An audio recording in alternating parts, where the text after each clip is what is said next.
we have an exciting announcement to make. We've officially joined the Democracy Group, a new podcast network of 8 shows dedicated to civic engagement and democracy. We'll be working alongside independent podcasters and organizations like the German Marshall Fund, the Niskanen Center, and the McCourtney Institute for Democracy. Sign up for the newsletter at democracygroup.org.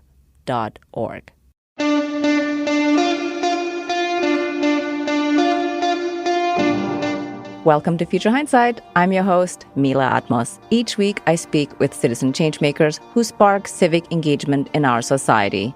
Our guest today is Julian Brave NoiseCat. He's a vice president of policy and strategy at the think tank Data for Progress, and is also a prolific writer on climate justice and indigenous issues. He's a member of the Secwepemc Nation and a descendant of the St'át'imc Nation.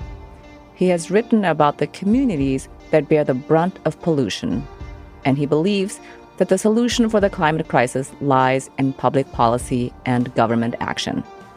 One successful story is the California Climate Investment Fund. It's partly funded by cap-and-trade dollars and has been successful in funding initiatives to adapt to climate change.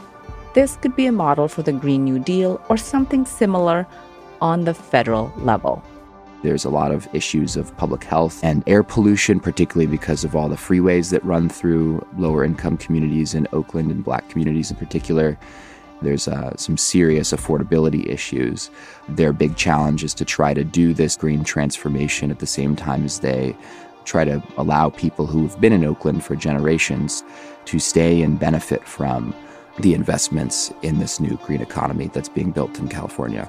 We'll be talking about the intersection of social justice and equity within climate policy, what durable climate policy should look like, and what we can learn from the experience of indigenous communities and surviving the loss of their world.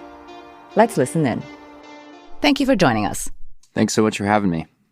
You're a guiding voice on climate change and equity, and you have advised senators, members of Congress, and presidential candidates on racial justice, climate policy, and economic inequality. In fact, you say that social justice concerns are always intertwined with public policy.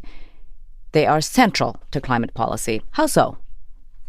What I mean when I say that justice and equity are central to climate policy, there's a number of different ways in which you could make this argument. There is a movement that has been built over the last 50 or so years called the environmental justice movement. And essentially what the core critique has been of mainstream environmentalism is that communities of color where pollution happens the most, the communities that have been locked out of the fossil fuel economy and polluted by the fossil fuel economy the most, are often not represented at the table when decisions are being made about policy, about how we are going to protect the environment, who gets protected when we implement environmental protections, and where and how we develop jobs and infrastructure. The nuts and bolts of public policy in a lot of ways have locked out communities of color systematically for a very long time. And there's sort of a deep roots to this in the environmental movement, which of course comes out of a conservationist early 1900s conception of nature as this place where we go hike and take our families for the weekend rather than as something that is intertwined with society. So the process stuff is really important because ultimately who's at the table really shapes the outcomes of what happens at the table and how different communities are foregrounded in the conversation about how we're going to take on the biggest challenges of our time, like climate change. And I'm of the view that the communities that live on the hazardous edge of poverty and pollution, those communities need to be at the table when we discuss climate solutions. So that's the procedural justice piece of this that is very important in my eyes. And then I think politically, we need to be thinking about the distribution of resources and power when we start implementing climate solutions. There are many popular ways in which you could do climate policy, like through a carbon tax, that are effectively a middle class tax that will be passed on really quickly from the producers of fossil fuels to the consumers. And that impact will create a social backlash. We saw this in France with the Yellow Vest movement, which was in many ways sort of stoked in response to a moderate carbon pricing proposal put forward by Macron and his government. We saw it very recently in Iran, not because of a climate solution, but because gas prices went up and there was mass social unrest because it's a population that is very used to low gas prices. One of the big concerns that we should have as people who think about climate change is not just what do we do to enact a policy that can, get to 51 votes in the United States Senate, but also what kind of policies will be popular and durable. If we implement a climate regime and it gets repealed 2 or 4 years later when conservatives retake power, then we've failed at our mission. I think we really need to be thinking about what kinds of policy designs and solutions we can be implementing where we could create policy that could endure and help, decarbonization chug along across the years and the decades, because that is the sort of timescale that we need to be thinking when we're talking about global warming. In this context, talk about the Green New Deal and how that would fit in here in terms of building durable policy. The Green New Deal is a progressive climate platform that aims to take on the twin crises of inequality and climate change in tandem. So it aims to advance social justice and equity at the same time as it aims to decarbonize and adapt society for a warming planet. And so what we've been doing at the think tank that I'm at for the last year or so at Data for Progress is actually building out policy and public opinion research and actual legislation to dive into what a Green New Deal might look like when we take it down from this heady space of political philosophy and principles into when we're actually going to start implementing policy. What this looks like at the end of the day is a climate package that centers government spending on jobs and infrastructure. There is a bill that we worked on at Data for Progress that is a test case for this. It aims to retrofit public housing units to decarbonize our public housing stock at the same time as it aims to advance public health goals, so removing lead from those units, and also create tons of union jobs. And we did a sort of deep economic analysis of this Green New Deal for public housing, which was introduced by Representative Ocasio-Cortez and Senator Sanders, that we want to be implementing and replicating across the country. One of the big challenges that we've faced over the last 40 years of democratic politics is that often the environmental movement and the labor movement are divided on the issues. And one thing that we really need to do to make all of this possible is to bring all of the actors to the table and keep them in sort of the big tent. That's another part of the philosophy of the Green New Deal. It's that we're going to build the political will and support to pass this thing. And then, of course, there's the youth movement element of it as well, where many of my friends in Sunrise are going to continue to agitate, to pressure politicians to do the right thing and take action on what is the greatest environmental and, I would say, moral crisis of our time. You reported on the Oakland Climate Action Coalition last month, and they're waiting for the Transformative Climate Communities implementation grant from the state. How does that work? How can this potentially be a model for the Green New Deal nationwide? How do they get their funding, and what do they seek to do? California is a leader nationwide and also globally in climate policy. It's a kind of complicated story because the origins of California's climate regime, which is primarily a cap-and-trade system, are sort of abhorred on the one hand by environmental justice advocates, but have also created sort of a pile of funding to support frontline communities in a transition to a clean energy economy. It's an approach to climate change where you create emissions credits and then companies are able to purchase the credits. You create a market for emissions credits that's based upon putting a cap on emissions. So this is the way that we tried to do national climate legislation in 2009 through a bill that's called Waxman-Markey, and it's ultimately the system that California started putting in place at the beginning of the last decade. What cap and trade does on the ground is it concentrates pollution at the sites where big polluters can still afford to pollute. One place where this is happening is in Richmond, California, where you have a big Chevron refinery. And it's created a hotspot of pollution where big polluters can afford to pay the credits. And the way that the market works out is that they end up concentrating more and more of their production at a place like Richmond, which has environmental and public health consequences for the working and communities of color that live near that refinery. So environmental justice advocates were opposed to cap and trade. But when it looked like cap and trade was inevitably going to pass, those advocates who are quite savvy pivoted from opposing cap and trade to trying to make the best out of that system. And what they ended up doing is they advocated really hard to create the public investment model in California that would direct public spending to the communities that are most impacted by climate change. So now California has a California Climate Investment Fund that is funded, at least in part, by the cap and trade program, and that is directing resources to help the most impacted communities adapt to climate change and then also develop solutions for decarbonization.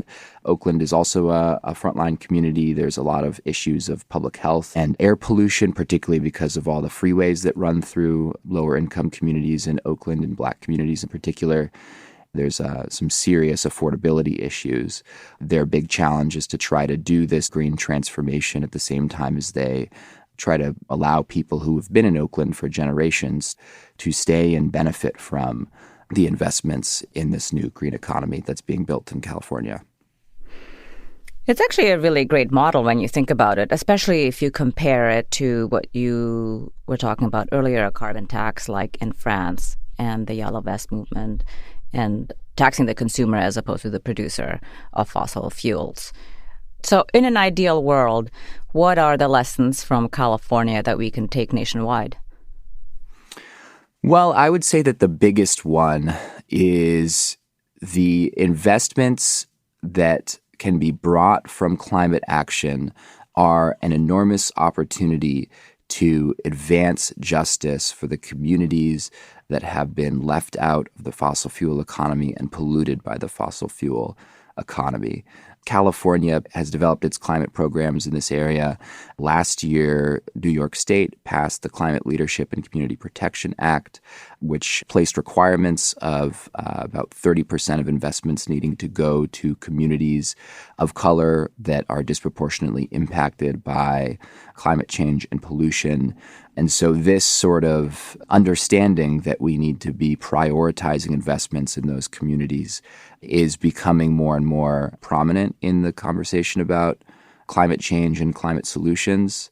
There's a good opportunity at the national level when we are starting to push for climate legislation here to talk about what are we going to do for the communities that are on the front lines of climate change, and also, secondly, what are we going to do for the workers who are working in fossil fuel industries or adjacent industries that might be displaced when we take action on climate change. And I think that to ensure that this transition is minimally disruptive and actually benefits the working families of this country, I think that those two questions are of very, very high importance. And those constituencies also are ones that you can't see the Democrats moving forward on something like climate legislation.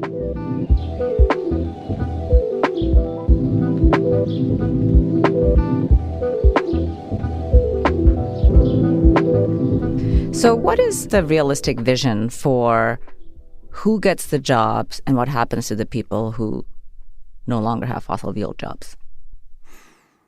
So this is a really tough question. The closing of coal plants and mines and stuff like that has created a bad taste in the mouth of the workers in those industries, but also a fairly strong reactionary force against climate action.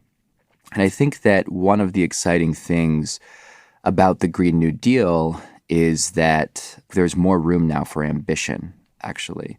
One of the things that I was most excited about that really flew under the radar in this primary cycle was that when Governor Jay Inslee was thinking about this exact question, in their climate plans, they talked about a GI Bill for fossil fuel workers.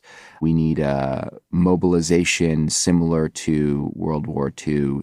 We should be talking about and thinking about things like how can we compensate fossil fuel workers entirely for their displaced wages. Obviously, a lot of approaches talk about job training, and those should definitely be part of the equation. But I think that we can think a little bit bigger than that. I would be excited to see Jay Inslee's idea get picked up by more Democrats, particularly on Capitol Hill, and if that sort of thing could get more legs and get more buy-in from the unions and the labor movement. Well, I like the optimistic take on this. If you're an engineer, let's say, in the fossil fuel industry, you definitely can retrain and retool and work on solar or wind, right? But it may not be straightforward for people who are lower on the rungs of extracting oil out of the ground. Yeah, and just a note of realism at the same time, there was an interesting study that came out that basically said that the solar industry coming online and growing won't fully make up for some of the losses of fossil fuel jobs in particular places. At the same time as I'm optimistic about our ability to approach this problem, and I think that we should be thinking big and ambitiously about it, I also don't want to underplay the extent to which this is a very significant challenge that we will be facing. Well, I want to change tracks a little bit and talk about your work with indigenous communities. You are a senior media fellow for NDN Collective, an organization building power for indigenous peoples. As you mentioned before, of course, the most vulnerable populations are most affected by climate change, including Native American communities. What have you learned there from your exchanges and spending time with communities that were really facing the apocalypse in terms of how it could inform our upcoming apocalypse with the climate? There are two ideas that I've been really wrestling with for the last few years. The first is the cultural and philosophical contributions that indigenous people and our knowledge systems can make to a shifted relationship with the land, the water, and nature. This was embodied really, really well with the slogan from Standing Rock, which is "Water is life," right? Essentially, what is being called for there is a renewed relationship and understanding of nature and the natural world as essential to providing for us, and also as living things themselves, as things that are sacred and that we need to have a deeper connection with. And I think that in the context of an ecological environmental crisis where 80% of the world's biodiversity lives in indigenous territories presently, that idea, I think, is quite powerful. I think that there is, some real truth and substance to the notion that indigenous peoples have deep insights as to how we can be relating to the environment. If you look at the way that fisheries, for example, are being managed now in the Pacific Northwest of the United States and Canada, firstly, indigenous communities have a growing and significant role in the management of those fisheries, and also the bigger ideas about how the fisheries should be managed are being informed by older indigenous practices of limiting the catch, of managing the hatchery and the fish populations themselves. And then the second piece of it is maybe even more philosophical and heady, and that's that indigenous communities, particularly here in the United States and Canada, have survived what historians are increasingly describing as a genocide, but which I would maybe position more specifically as the loss of our world. There was a huge rupture in the indigenous community with the arrival of colonists, with the diseases and the wars, the removal of our children from our homes and our families. And this was really an apocalyptic sort of experience that was so powerful that we have intergenerational trauma from this. You can see the impacts of this literally on our DNA. If we accept the premise that the world is itself facing an existential threat with climate change and the ecological crisis, the biodiversity crisis, there may be some broader human lessons that can be lent from indigenous communities to a broader human understanding about what it means to live through an apocalypse and then come out the other side. And actually now we have many Native communities that are in a sort of renaissance or are resurging in many ways. So it's a painful story. It's a hopeful story. And I think it's one that if it was paid more attention, might help us better wrap our heads around what humanity as a whole is facing right now and what it really looks like and what it does to people to go through such a terrible and violent and disruptive and deadly experience. So, as an everyday person, what are 2 things I could be doing practically in my everyday life? I mean, assuming you are a citizen of the United States, I would say voting for Democrats is like maybe the best climate solution that we have. I'm of the mind that climate change is a collective problem, not an individual problem, that our only hope really to take on such an immense global scale problem is through policy and government action. And at this point, the only major political party in the United States that takes that proposition seriously is the Democratic Party. And so I think that voting and civic engagement, activism, all of those things, basically getting involved in the political process, are some of the best things that you can do to take on climate change. And also, they create community and hopefully compassion. And those are things that we will also need to take on climate change. One of the things that climate change is going to do is it's going to sort of fray the fabric of society. Greater compassion and empathy and community and human connection are the things that can help hold us together in those sort of trying circumstances. And then I would say also education, the imminent destruction of ecosystems and the displacement of millions of people. When I think about them seriously, they're incredibly troubling. One way that you can, at least personally, that I've found you can sort of grapple with those things is to try to understand them, to better educate yourself. Then at the very least, when you get a little bit more intellectual mastery of these things, I think that there is at least a personal power in that. I find it to be grounding, and when you're feeling a little topsy-turvy from it all, it can be a good place to recenter yourself. Totally agree. Looking into the future, what makes you hopeful?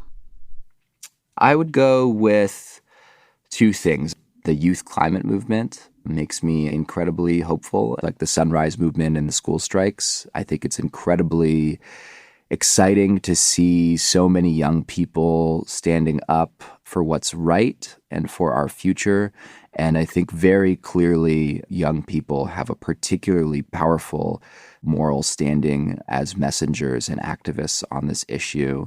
Seeing Greta become the Time Magazine Person of the Year in 2019 and just seeing the immense rise in youth activism on climate change makes me very hopeful that we can actually start to turn the corner on an issue where if we don't turn the corner soon, we're going to be descending into Dante's Inferno.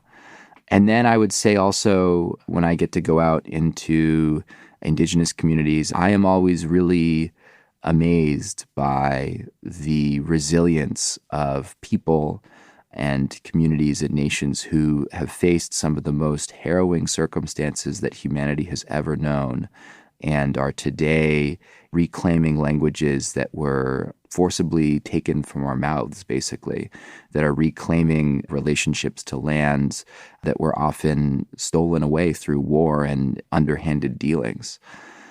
And while that's not the story for literally every Native person, there are a lot of our relatives out there who are really going through it still.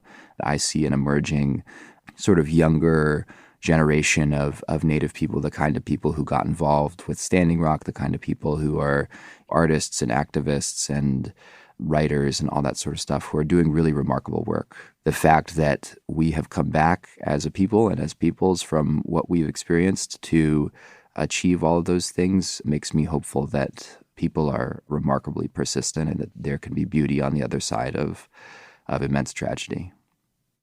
That's really awesome and beautiful. Thank you. Thank you.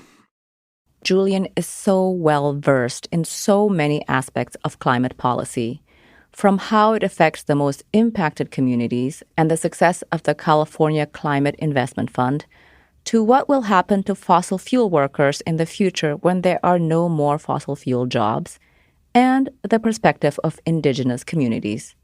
I think he's right that we must think big to tackle this existential crisis, and that means we all have to get politically involved, vote for candidates who are pro-climate, and get engaged for clean energy policy.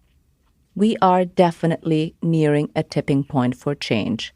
Still, nothing short of mass mobilization for climate action will bring about decarbonization. Next week, our guest is Leah Stokes. She works on energy, climate, and environmental politics and is the author of the forthcoming book, Short-Circuiting Policy, Interest Groups, and the Battle Over Clean Energy and Climate Policy in the American States. We'll be talking about how fossil fuel and utility companies have been aggressive opponents to clean energy policies at the state level and what it will take to break the status quo. I had come to understand that the climate crisis was the biggest threat facing our society and that the energy system was the crucial thing to break the energy crisis. That if we could make progress on cleaning up our electricity system, we would have a fighting chance to tackle the climate crisis. We have to look at the ways that the fossil fuel industry and electric utilities keep the status quo in place. We have to understand the ways that they attack our attempts at progress so that we can fight back. Until next time, stay engaged. I'm Mila Atmos. Thank you for listening to Future Hindsight. The executive producer and host of this program is Mila Atmos. The audio producer and music composer is Peter Fedak. The associate producer is Miriam Zumbul. Additional production by Brooke Sayan. Listen to us online at futurehindsight.com or your favorite streaming service.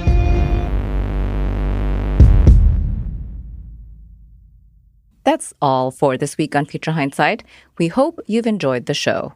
If you haven't already, please consider subscribing to Future Hindsight. And consider sharing us on your social media or with your friends.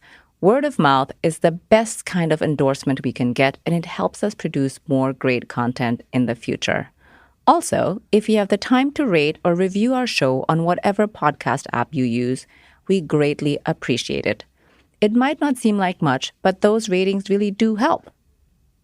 Also, feel free to drop us a line at hello@futurehindsight.com. We'd love to hear from you. We'll be back next Friday with a new show, and we hope you'll be there too.